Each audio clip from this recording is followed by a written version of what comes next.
think, right? Because when you were competing, and it was like one. It was like it wasn't as many divisions, right? Mm-hmm. You want to be a bodybuilder, you're going to be a bodybuilder, men's open, or that's it. Do you think there's too many divisions now, and has it helped the sport, or has it made it easier, or what are your take on it? Is it too many? If yes, then why? I don't think there's too many divisions in the current state because, like I said, I am favored towards anyone being able to stand on the stage to any structure, height, and weight ratio.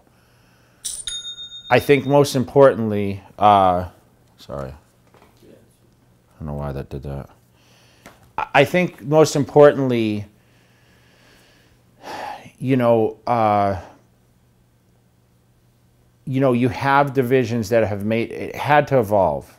Okay, it couldn't just be strictly men's and women's bodybuilding because I remember when shows were just strictly bodybuilding shows. I mean, the Olympia was just an Olympia. It wasn't an expo involved with it. There wasn't fitness personalities there meeting people. I mean, you didn't get to meet your heroes. It was like you showed up at a show, you watched them compete, and that's the only interaction you had. You didn't get to meet the athletes.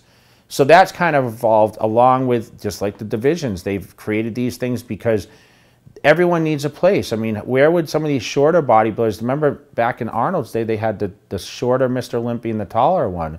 But it was a little confusing. What I have in disagreement is you still, like, defining Mr. Olympia.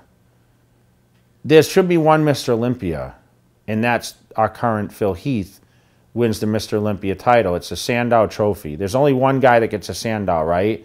So how can Flex Lewis in the 212s be crowned 212 Mr. Olympia? He gets a bowl or whatever, right? He doesn't get a Sandow trophy. Jeremy Buendia wins Mr. Olympia, men's physique. And then you're going to have, you have Breon who wins classic Mr. Olympia. That's where it gets confusing because there can only be one Mr. Olympia champion. And I can argue that, there has to be some sort of define something between the divisions because when someone signs something or you advertise Mr. Olympia, it's very confusing.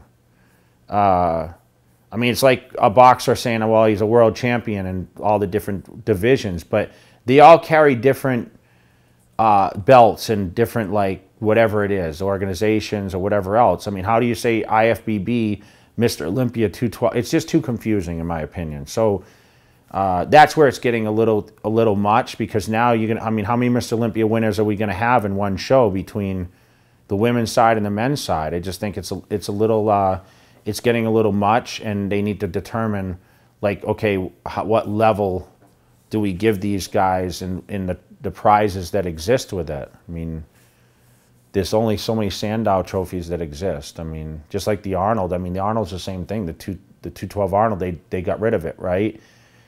They didn't get a trophy like the Arnold trophy. I mean, they got the dish. It was the same thing. So it's just a little confusing in that state. But I think it gives people, especially in the amateur side, the opportunity to compete on all levels. So I'm okay with that.